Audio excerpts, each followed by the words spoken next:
Assalamualaikum warahmatullahi wabarakatuh.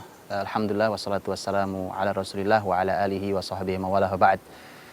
Para pemirsa hafizakumullah, bicara tentang waktu subuh adalah berbicara tentang masalah ayat, juga masalah hadis Nabi Shallallahu Alaihi Wasallam. Karena hakikatnya waktu kita sama saja.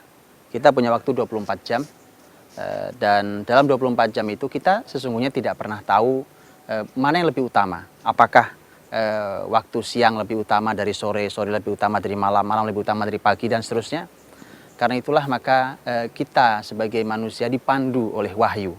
Kemudian nanti manusia mencoba untuk mencari ilmunya tentang ilmu apa keistimewaan waktu dibandingkan waktu yang lainnya. Dan panduan yang utama, karena kita tidak tahu sesungguhnya, maka panduan yang paling utama berasal dari yang menciptakan semesta dan menciptakan waktu ini. Itu Allah Subhanahu wa Ta'ala melalui wahyu yang ada dalam Al-Quran dan wahyu yang disampaikan oleh Rasul Muhammad Sallallahu Alaihi Wasallam. Ambillah dua ayat ini ketika kita bicara tentang masalah waktu pagi, waktu fajar atau waktu subuh. Allah Subhanahu wa Ta'ala di dalam Al-Quran bahkan ada surat dalam Al-Quran yang nama suratnya artinya adalah waktu pagi, waktu subuh, yaitu surat Al-Fajr. Fajar artinya waktu subuh.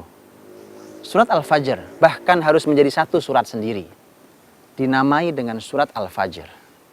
Dan ini menunjukkan betapa istimewanya dari sekian banyak permasalahan di semesta ini sampai hari akhir nanti, sampai orang masuk surga neraka. Ternyata Allah pilihkan ada satu tema penting dalam kehidupan manusia, yaitu tema Al-Fajr, tema subuh. Dan di dalamnya lebih dahsyat lagi pembahasan tentang yang ada dalam surat Al-Fajr.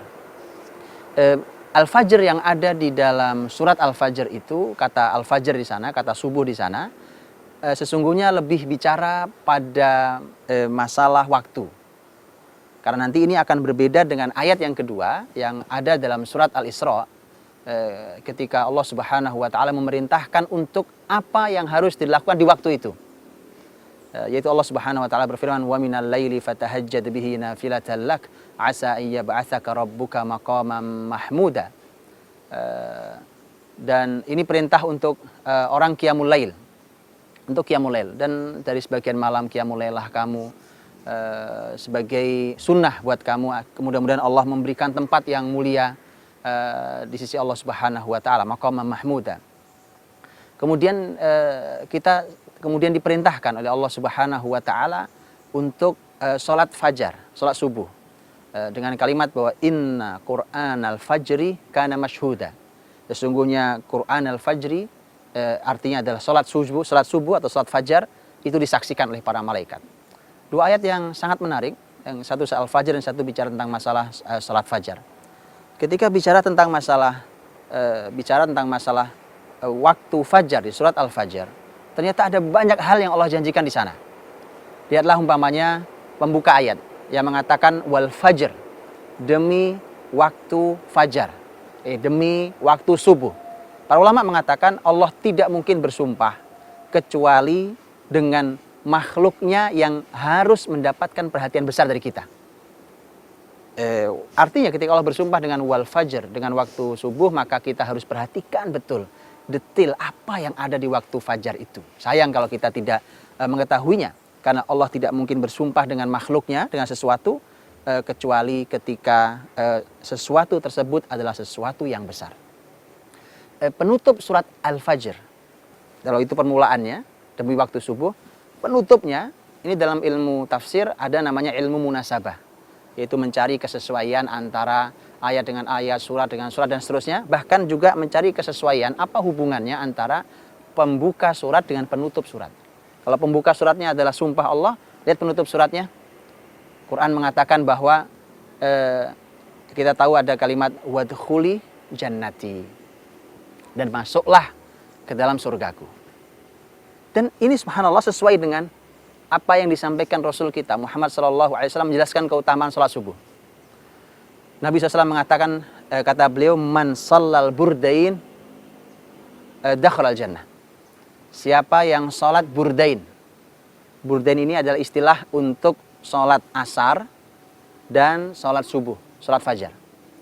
Siapa yang melaksanakan, menjaga dua sholat ini dengan baik, maka dia akan masuk surga.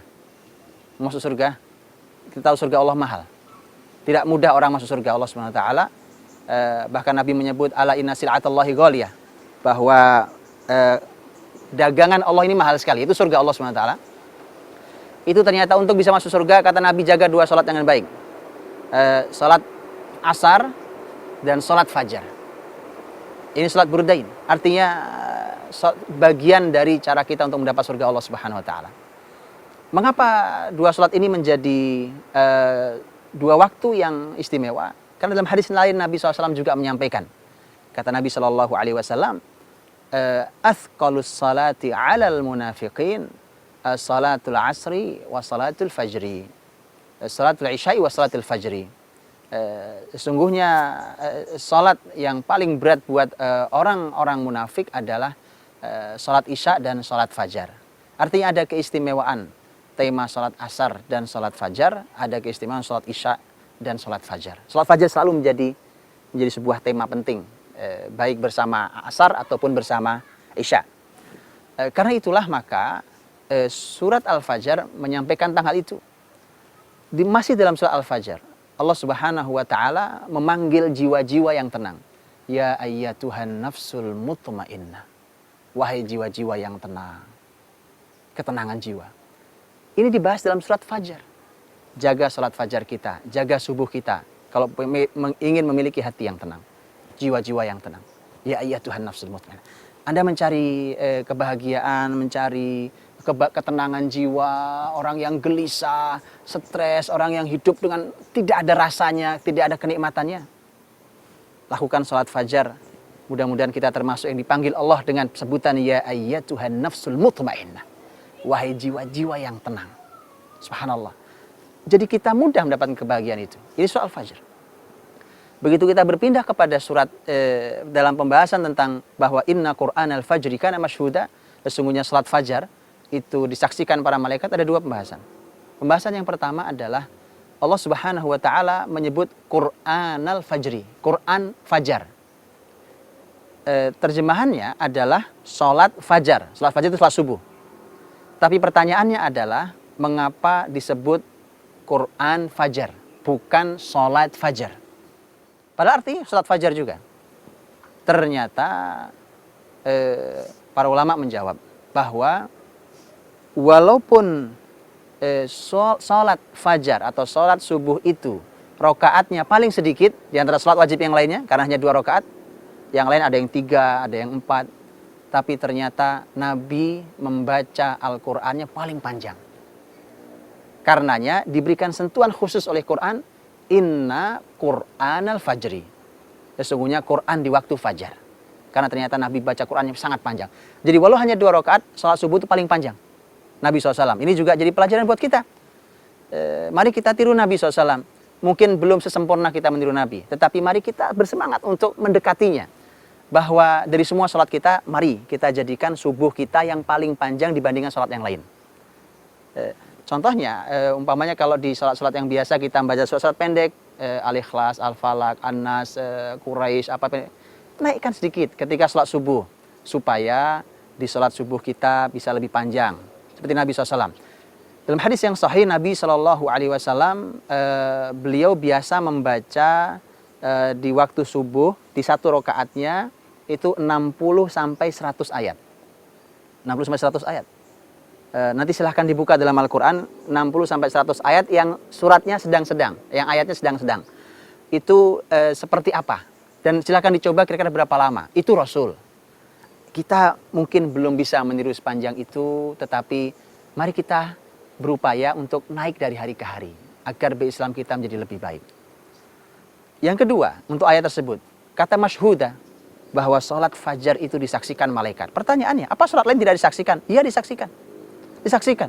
Bukankah bersama kita selalu ada malaikat yang mencatat amal kita? Tetapi mengapa disebutkan secara khusus bahwa sholat fajar disaksikan? Karena Rasul Muhammad SAW bersabda dalam hadis yang sahih, yata'aqabuna fikum malaikatul laili wan nahar. Para malaikat itu ternyata mereka punya waktu tugas bergantian. Seperti kita manusia, Masya Allah, bertugas bergantian. Ada yang bertugas di waktu pagi, siang, ada yang bertugas di waktu malam hari. Waktu pertemuannya, arti pergantian waktunya di dua sholat yang tadi kita bahas, asar dan fajar. Karenanya Nabi katakan yang menjaga sholat burdain, asar dan fajar, maka masuk surga. Subhanallah, karena ternyata malaikat hadir menyaksikan sholat kita besar-besaran. Malaikat hadir, kenapa? Karena bertemunya malaikat yang bertugas di siang hari dengan yang bertugas di malam hari. Bertemu di dua waktu itu. Kemudian malaikat yang menjaga di malam hari, kata Nabi SAW, nanti akan menghadap Allah. Kemudian Allah akan bertanya, dan Allah lebih tahu tanpa bertanya. Allah bertanya pada para malaikat, kaifa taraktum ibadi? Bagaimana kalian para malaikat meninggalkan hamba-hambaku? Mereka menjawab, taroknahum yusallun.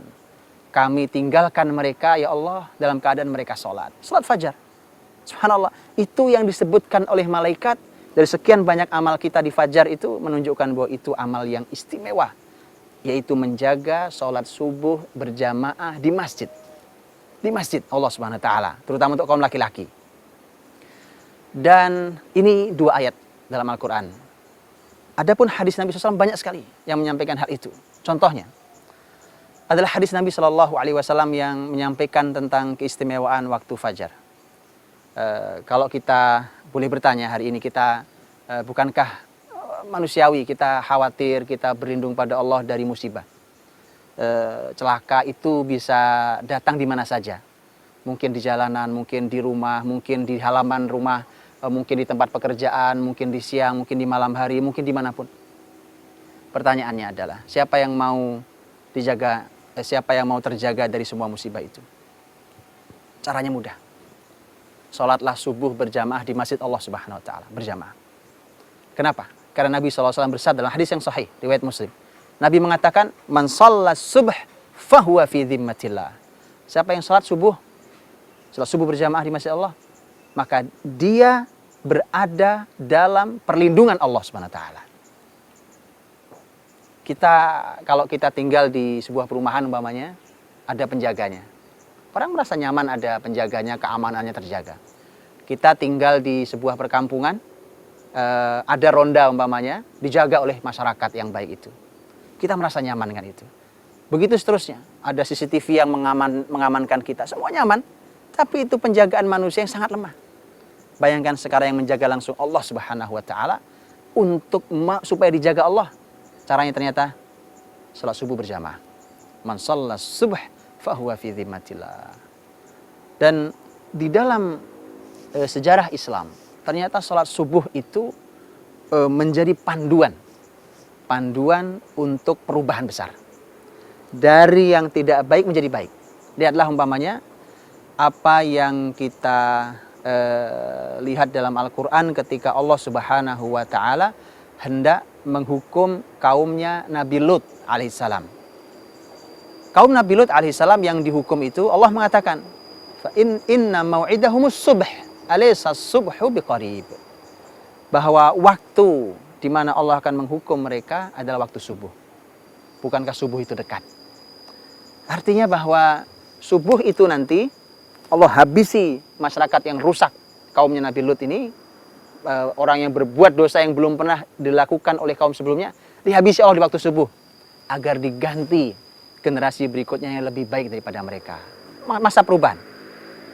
Rasul Muhammad SAW pun, beliau menyampaikan, kata Nabi SAW, bahwa waktu untuk memulai jihad itu yang tepat pada subuh.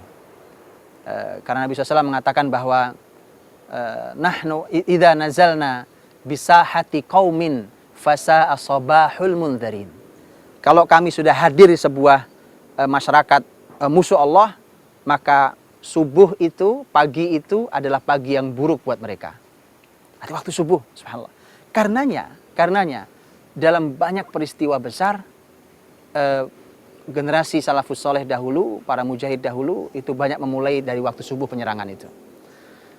Umpamanya, ketika kita melihat peristiwa besar yang terjadi di di peristiwa perang besar yang menyelamatkan kehancuran muslimin menjelang kehancurannya di negeri Andalus. Negeri Andalus muslimin besar, kemudian berpecah belah, kemudian hampir saja habis karena pecah belah, maka diambil oleh pasukan Kristen dari utara.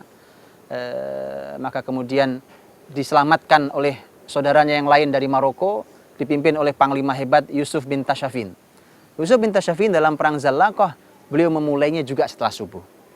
Kalau kita melihat peristiwa penting bahkan yang kita sering dengar, Salahuddin al-Ayyubi rahimahullah ta'ala.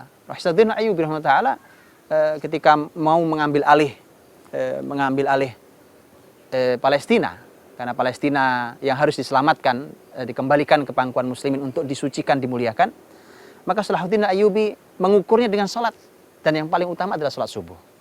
Salahuddin kalau melewati ada orang yang qiyamul lail, kemudian salat subuh berjamaah, dia mengatakan, dari sinilah kita akan menang. Tapi kalau Salahuddin melewati orang yang tertidur saat waktunya sholat, Salahuddin mengatakan, dari sinilah datangnya kekalahan kita. Jadi bukan hanya masalah kekuatan militer, kehebatan, ketangkasan, bukan hanya itu. Tapi ini panduan muslimin. Dan sungguh sangat luar biasa. Yang terakhir adalah bahwa di kalangan orang-orang besar dalam Islam, sholat subuh itu jauh lebih mahal daripada semua yang ada di semesta ini. Jauh lebih mahal dari semua yang ada di semesta ini. Jangankan sholat subuhnya. Sholat sunnahnya yang 2 rakaat, qobliyah subuh, sebelum subuh itu, Nabi SAW bersabda, raka'atal fajri khairun minad dunya wa ma fiha. 2 rakaat sebelum subuh itu lebih baik dibandingkan dunia dan seluruh isinya. Itu baru sholat sunnahnya. Bagaimana dengan sholat subuhnya? Subhanallah. Karena Umar bin Khattab radhiyallahu anhu, beliau sampai mengatakan, kalimat beliau, ini bukti bahwa orang dahulu mereka sama sekali tidak mau kehilangan subuh hari berjamaah di Masjid Allah SWT. Umar, pemimpin besar, pemimpin adil, pemimpin bumi saat itu, lihat mengatakan apa? Kata Umar, lebih baik saya meninggalkan sholat qiyamul lail sepanjang malam daripada saya harus ketinggalan subuh berjamaah di Masjid Allah SWT. Tentu kalau kita mau bicara ideal, tentu sholat malam juga, sholat subuh juga. Tapi ini juga jangan sampai kita salah dalam menimbang bahwa sholat subuh di masjid lebih utama dari semuanya. Anas bin Malik radhiyallahu anhu, sahabat Nabi SAW. Anas bin Malik setiap mendengar satu kata mesti menangis, yaitu kata Tustar. Tustar adalah nama kota yang ada di Persia. Setiap menyebutnya mesti menangis. Kemudian ditanya oleh orang, mengapa Anda menangis? Kemudian ternyata Tustar itu ada kenangan dahsyat dari Anas bin Malik, karena Anas ikut berjihad di Tustar, membuka kota Tustar itu.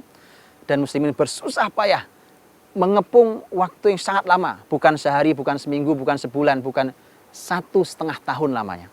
Muslimin baru bisa mengalahkan Tustar.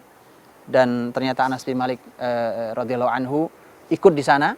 Ternyata yang ditangisi bukan kelelahan itu, bukan kemenangan, harunya kemenangan, bukan. Anas mengatakan, hari di mana kami berhasil memasuki Tustar, kami kehilangan sholat subuh. Karena sibuk dengan jihad, bayangkan, sibuk dengan jihad syar'i, sibuk dengan jihad, kemudian subuhnya tertunda, keluar dari waktu, tertunda. Anas mengatakan, wallahi, demi Allah, lebih baik saya kehilangan dunia dan seluruh isinya dibandingkan saya harus kehilangan subuh berjamaah di Masjid Allah Subhanahu wa taala.